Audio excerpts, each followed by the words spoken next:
Alright, boys, it's time for another semi-unscripted, unhinged rant video.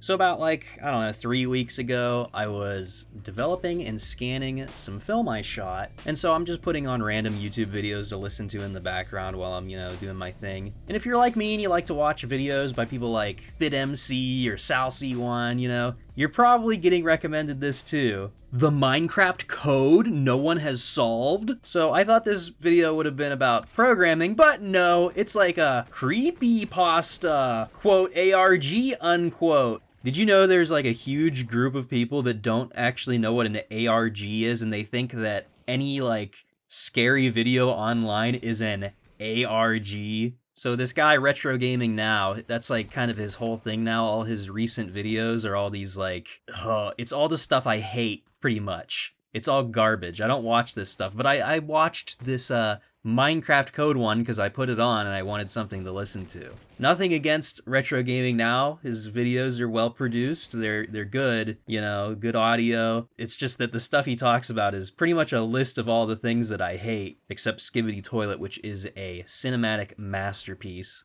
Anyway, so this one video turned into 4 videos that he made, and he pretty much unintentionally exposed a little goof that the Mojang employees made back in 2012. And absolutely nobody gave a shit about this until he made this video. And fortunately, because he made this video, now the password is known for the file, so everybody can finally, feel complete and content knowing how dumb the actual story behind it was. If you don't know what I'm talking about, go back and watch his videos.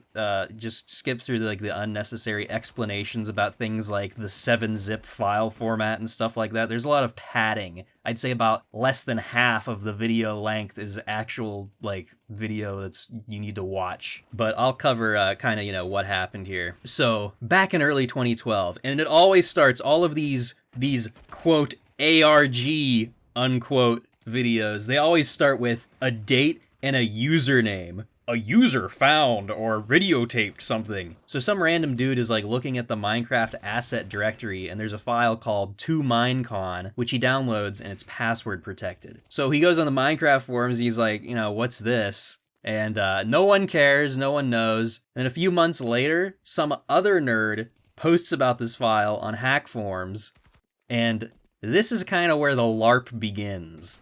So if you don't know, hack forums is pretty much made up entirely of skids, so of course, immediately people claiming to have cracked the password pop up, and they're saying shit like, "It has serious vital information. If this gets leaked, shit will go down." And there's also a bunch of claims that the password is only numbers or only 16 characters. By the way, there were allegedly HF admins who, at the time, worked for Mojang, but it's pretty funny going back and rewatching Retro Gaming Now's video to just see how many liars there are in these old forum posts. And back on the Minecraft forum, you have these nerds parroting the hack forums posts, being like, "We need to remove this file. It's of vital information. Oh, and by the way, it's all numbers in the password." So it's more or less confirmed that at this point, the guys at Mojang were totally fully aware of this situation, that they accidentally uploaded a file to the public server that's password protected,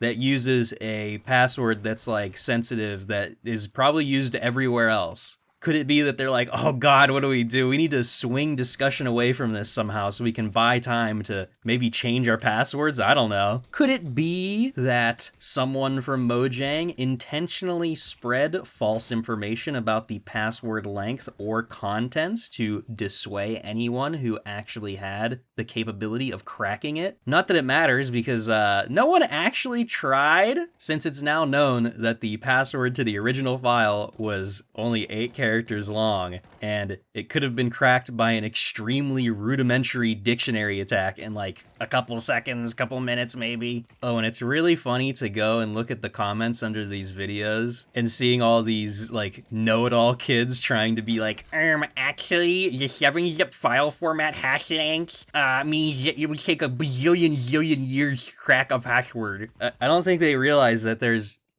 password cracking software that just tries a password. You don't You don't have to just try an entire hash. Like, do they know that? Do they know that you can do that? So anyway, someone at Mojang then replaces the file on the asset server with a decoy file of the same name, and pretty much no one noticed or cared at first. Again, proving that absolutely nobody actually cared. And later it's revealed that this Tobias fellow who works at Mojang is the one who made and swapped the original with a decoy, with the reasoning to entertain the world, since they knew eventually one person would actually attempt to crack the password, and I assume the original file's password, boxpig41, was probably used in a lot of places, so they needed some kind of diversion, which somehow totally worked, and nobody, cared that the file was swapped for years. In fact, the only reason there's now closure to this, today, is because one dude had a backup of the original non-decoy file saved. But anyway, after the decoy swap takes place, basically no one gave a shit about it, so there's a big time skip, and occasionally, it would pop up. There's probably, one guy total in the whole world that actually gave a shit about this, and he would just, kind of pop up every couple years, trying to get, people be like, hey, does anyone know what this is? Unfortunately, the rest of this story takes place entirely on Discord and Reddit. No more epic Minecraft forum posts you can still go back and read. So in 2019, someone asks another Mojang employee about the file, Dinnerbone, who immediately starts acting super passive-aggressive, even though he didn't actually work at Mojang when this file was first published. I'll talk about him in a moment. But let me just reinforce, again, how little anyone cared about this.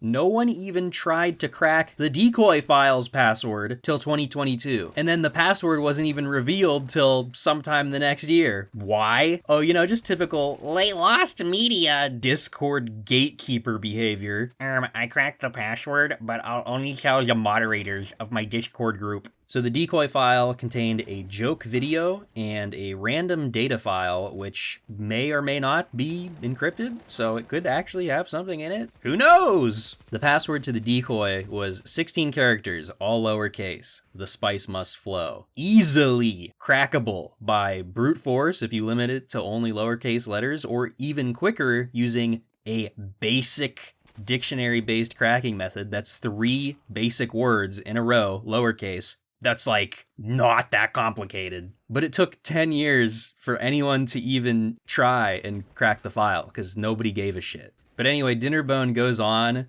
to cry and whine, saying no, it's a crime. You can't crack the password. It wasn't for you. You're entitled. Oh, by the way, there isn't actually anything important in it, because if it was, then our legal team would have taken it down years ago.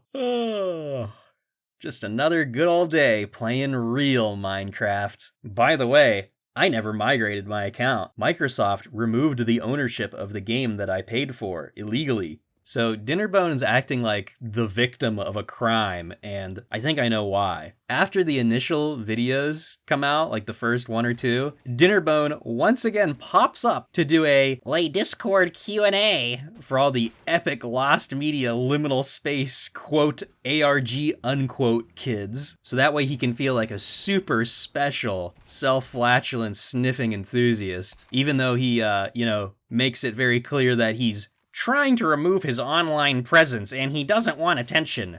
Maybe if you wanted to remove your online presence, maybe don't, try to become the center of attention of an extremely popular topic, or at the very least, don't just, give vague, passive-aggressive, or mysterious answers. Oh, I want to be left alone. Let me suddenly, directly tie myself to this super popular thing and tell everyone I know the password, but I'm not giving it to you, because you're entitled. And also, wah, I'm getting too much attention now, wah. But the rest of Dinnerbone's statements paint a clear picture as to why this whole situation happened in the first place and why he's acting so weird about it, and it's really, really funny. So this original 2 Minecon zip file was for him to have a copy of Minecraft at Minecon. So at the time, Dinnerbone wasn't employed for Mojang. He was working on Bucket, which is a piece of software that lets you run mods on Minecraft servers. And so Dinnerbone claims that that specific release of Minecraft that he had access to at Minecon had something change with the Java obfuscation, so he couldn't update Bucket to work on the new version. So he had to go and ask someone at Mojang, which again, he didn't work for yet, to compile and upload a completely different copy of Minecraft with the normal Java obfuscation so he can get Bucket to actually work on the new version while at Minecon. Amazing.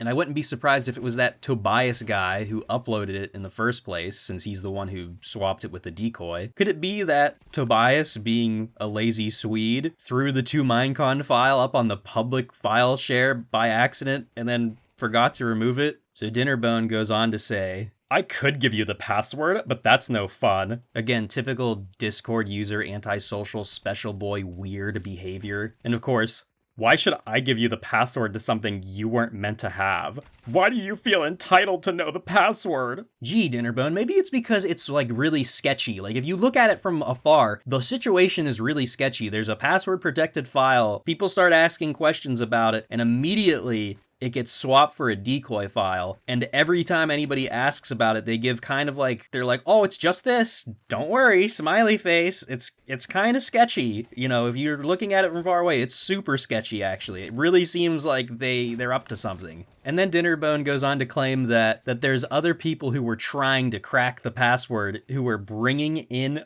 other encrypted files into this from other websites. And of course, there's no proof to this claim, and it makes no sense because if someone just made the password public and people found out, yeah, it's just a copy of Minecraft, then no one would give a shit and no one would have ever talked about it, clearly, because again, no one actually tried to crack the file and no one cared about this till now when Retro Gaming Now made the video. Dinnerbone also says that, yeah, the password to the file was reused for something else. I finally got my Swedish accent going. I couldn't get it till just now. But you would have had to have visited the old office, and it would have embarrassed someone. Again, a lie, because the only reason the password was found was because the same password was leaked in a Mojang data breach at some point in the past. So clearly it was used for more than just something at the old office. Specifically, it was definitely the password used to the email info@mojang.com, and who knows what else. It's probably still used. Like, how hard is it to just change the password on your internal shit? Like, come on, bro. Mojang, and especially Dinnerbone, unintentionally made this extremely minor mistake way worse by not just leaking their password back then in like 2012. If they did that back then and everybody found out, oh, it's just a copy of Minecraft, okay, cool, no one would have ever looked into it. No one would have actually considered that the password was important, but now everyone knows the password's important, and it's probably still used somewhere, especially considering Dinnerbone's weird behavior, and the fact that, you know, nobody at Mojang was able to, like, I don't know, press delete on a single file for like a year straight. Like, if they couldn't do that, they definitely haven't changed their passwords. Let me once again make it very clear. The password to this original file was 2 common words and 2 numbers. And even after Retro Gaming Now has gotten over 1 million views on these videos and tons of 14-year-old unsettling backrooms liminal space kids are in his Discord group specifically to discuss this, not one of them even tried to crack it. Maybe there was some skid hash cracking attempts, but they probably ran it for a minute and then stopped. But like, no one used the most basic password cracking methods, dictionary attacks, because if they did, they would have gotten the password. And the only reason that I know the password is because some random dude who has a bunch of data breach files saved just so happened to have the hash. So no cracking was ever done. He just had the password, basically. So like, this whole story about the 2Minecon file is such a perfect example of how modern internet platforms create this weird mindset of like expecting someone else will do something before you, so why bother? Because they're the ones who are going to get all the clout, not me. And that's just one takeaway. You can analyze this situation pretty deeply. The story or mystery behind this itself is meaningless and dumb and should have never have happened if Swedish people could skip a single fika to perform basic tasks such as deleting a file or just like not putting a private file on a public file server. Anyway, that's my unhinged rant. I hope you enjoyed. And now it's time for the shoutouts. Guess what? Even though my last rant video got a ton of views and comments, only one person posted a comment using the secret word.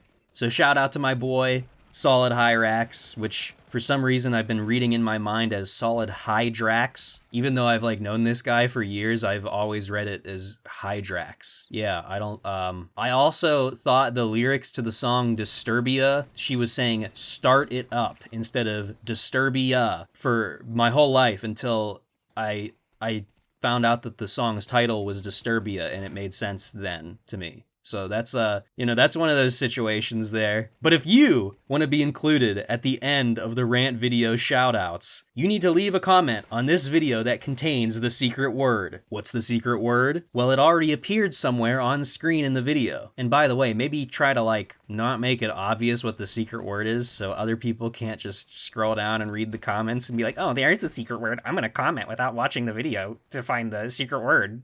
If you did that, you cheated not only the game, but you also cheated yourself.